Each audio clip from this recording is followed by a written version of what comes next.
नमस्ते, मी शिखर चिंचवडे. आपल्या सगळ्यांना माहिती आहे की आता महानगरपालिकेचे इलेक्शन आहेत आणि ॲक्च्युली मला खूप विश्वास होता की भारतीय जनता पार्टी मला या इलेक्शनमध्ये उमेदवारी देईल. पण आज सकाळी त्यांनी पाहिलं की अनेक दिवसापासून माननीय आमदार शंकरराव जगताप यांनी शब्द दिला होता की नक्कीच तुम्हाला आम्ही ह्यावेळेस उमेदवारी देऊयात. पण तसं काही झालं नाही आणि आज सकाळी पाहिलं तर जे वातावरण पाहिलं आणि मग मी निर्णय घेतला की माननीय आपल्या राज्याचे उपमुख्यमंत्री अजितदादा पवार यांचा राष्ट्रवादी काँग्रेस पार्टीच्या माध्यमातून या ठिकाणी मी या निवडणुकीला सामोरं जाईल. पण तुम्हाला निवडणुकीला सामोरं जात असताना आव्हान काय असणार आहे ते? ह्यावेळेस आपण पाहतो की आव्हान अशी काही नाही आहेत की जे पुढचे भारतीय जनता पार्टीचा पॅनल जो आत्ता पक्षाने दिलेला आहे, गेले 8.5 वर्षामध्ये या ज्या पॅनलचे जे काही आहेत सदस्य ज्यांना उमेदवारी मिळालेली आहे, हे या प्रभागाचे माजी नगरसेवक होते, त्यामध्ये 2 आणि आत्ता एक महिला उमेदवार आहेत, त्या पण एक सामाजिक बांधिलकीमध्ये काम करत असतात. पण जे काही काम होतं हे म्हणावं असं काम इतकं त्यांच्याकडनं झालेलं नाही. मोठी मोठी पदं ह्या प्रभागामध्ये आली होती, पण ज्या मा पटीमध्ये काम व्हायला पाहिजे, तो विकास व्हायला पाहिजे होता, तो विकास या ठिकाणी झालेला नाही आहे. हा ना, बघायला गेले की सर्वच उमेदवाराचा ह्यावेळेस आता जो त्यांचा अहवाल आहे त्या अहवालामध्ये एकच मुद्दा त्यांनी मांडले की आम्ही समक्षमभूमीसाठी कटिबद्ध राहू. मग प्रत्येक उमेदवार फक्त एकच मुद्दा घेऊन पुढे चालत असेल त्या प्रभागाचा विकास खरंच होईल असं तुम्हाला वाटतं का? एका मुद्द्यावर कधीच विकास होत नसतो. अनेक मुद्दे घेऊन आणि अनेक विकासाची कामं घेऊन खरं तर जो काही इच्छुक उमेदवार असतो, ज्याला विकास या प्रभागामध्ये करायचा असतो, अनेक मूलभूत गरजा असतील, अनेक विकासाची कामं असतील, ती विकासाची कामं घेऊन त्यांनी पुढे गेलं पाहिजे आणि एक मोठं व्हिजन, मग ते आपल्या प्रभागाचं असेल किंवा आपल्या शहराचं असेल, ते त्यांनी ठेवलं पाहिजे. मागच्या वेळेस तुम्ही ताईच्या माध्यमातून महापालिकेच्या सभागृहात होता. अनेक विकास कामामध्ये तुमचा हातभार आहे. आज देखील तुमचे कामं सुरू आहेत. आरोग्य सुविधा देखील तुम्ही तुमच्या मुलाच्या फाउंडेशनच्या माध्यमातून चालवत असता. तर त्याच्यामध्ये काही बदल होणार आहेत का ते तसे सुरू राहतील? कारण की अनेक गरजू रुग्णांना त्याचा फायदा होत असतो.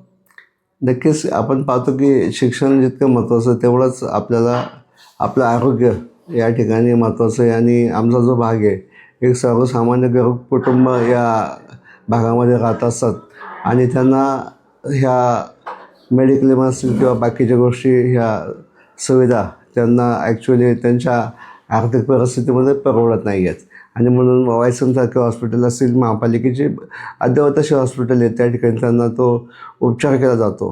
पण ज्यावेळेस मोठं काही संकट येतं, मोठे आजार असतात, त्यावेळेस ह्या ज्या कुटुंबाला आहे, या कुटुंबाचा आधार म्हणून आम्ही नेहमीच यांना सपोर्ट देत असतो आणि मग त्या माध्यमातून आम्ही अनेक योजना आम्ही या भागामध्ये राबवल्या आहेत. जसं की एखाद्या कुटुंबामध्ये ॲक्सिडेंट झाला तर आम्ही जवळजवळ 750 कुटुंबांना एक क्लेम दिला होता, मेडिक्लेम, की उद्या त्या कुटुंबामध्ये काही एखादी अशी घटना घडली तर त्या कुटुंबाचं संरक्षण होईल आणि त्यांच्या बायका आणि मुलांसाठी ती एक कवच असेल. अशा अनेक योजना आम्ही या ठिकाणी या भागातील लोकांना दिलेल्या आहेत. आणि या निवडणुकीला तुमच्या प्रभागासाठी विकास मॉडेल काय असणार आहे?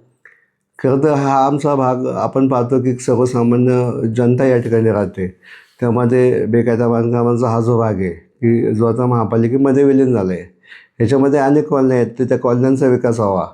अनेक ठिकाणी ज्या सोसायटी आहेत ह्यामध्ये अनेक गोष्टी ज्या काही जुन्या सोसायटी आहेत त्यांना अनेक ज्याची काही सुविधा लागतात त्या सुविधा या ठिकाणी नाही आहेत. ज्या काही कॉलन्या असतील त्या ठिकाणी त्यांना आमचे विजन आहे पुढं की त्या कॉलन्यांचं सगळ्या कॉन्क्रीटच्या कॉलन्या व्हायला पाहिजे आणि त्या होताना त्या कॉलनीमधील सगळ्या ड्रेनेजच्या लाईन असतील, पाण्याच्या लाईन असतील, केबल असतील, ह्या बदलून त्या सगळ्या कॉलन्या कॉन्क्रीटच्या करून पुढच्या 25 वर्षांमध्ये कोणतीच अडचण त्या भागातील लोकांना आली नाही पाहिजे, हे विजन आम्ही घेऊन चाललेलो आहे. आणि एकीकडे बघितलं तर भाजपमध्ये महायुतीचं वादळ होतं. शिंदे गटासोबत युती होणार होती. त्यांच्यासोबत काल रात्रीपर्यंत बैठका सुरू होत्या. त्यांनी तिकीट वाटप, पण ती युती झाली नाही. आज शिंदे गट देखील स्वातंत्र्य लढतोय. म्हणजे भाजप प्रत्येकालाच धोका देण्याचा प्रयत्न करते असं तुम्हाला म्हणायचं आहे का?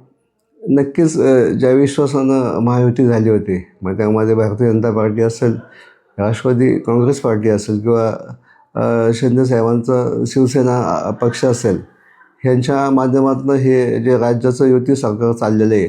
पण ज्यावेळेस महापालिकेची निवडणूक येते की स्थानिक स्वराज्याच्या निवडणुका येतात, त्यावेळेस भारतीय जनता पार्टी अशा पद्धतीनं म्हणजे फक्त राज्यामध्ये ह्या दोन्ही पक्षांचा उपयोग करून घ्यायचा आणि ज्यावेळेस सर्वसामान्य कार्यकर्त्याची जी निवडणूक होते त्यावेळेस मग त्यांचा हात सोडायचा. ह्याच्यामध्ये म्हणजे बाकी दोन्ही पक्षाला वेटीव धरून आणि बाकी सर्वसामान्य जो काही कार्यकर्ता असतो त्याला समाजसेवा करून निवडून महापालिकेत जायचं असतं.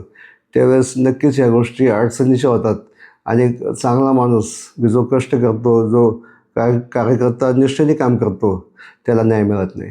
आपण बघितल्या महापालिकेच्या निवडणुकीमध्ये भाजप असेल, राष्ट्रवादी असेल, अशा अनेक पक्षांनी निष्ठावंत कार्यकर्त्यांना यावेळी डावलण्याचं काम करण्यात आलेलं आहे. ते कार्यकर्त्यांना काय मेसेज द्याल की कार्यकर्त्यांनी कसं कार्य केलं पाहिजे, स्वतःची ओळख कशी निर्माण केली पाहिजे?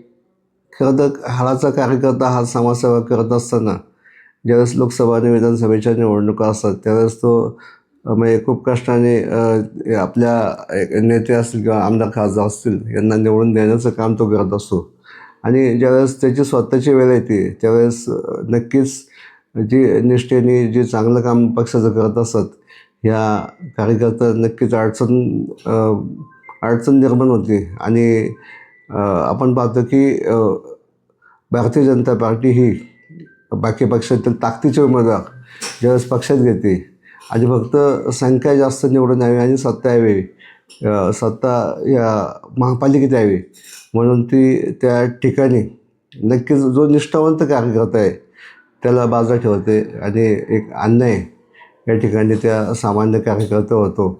मला असं वाटतं की असंच झालं तर भविष्यामध्ये कोणत्याच पार्टीला एक निष्ठावंत कार्यकर्ता मिळणार नाही. महापालिकेची निवडणूक असेल, पंचायत समिती असेल, हे स्थानिक कार्यकर्त्यांना पाठबळ देऊन त्यांना कुठेतरी सभागृहात पाठवण्याचा एक संदेश असतो किंवा त्यांना एक संधी देण्याचा प्रयत्न असतो.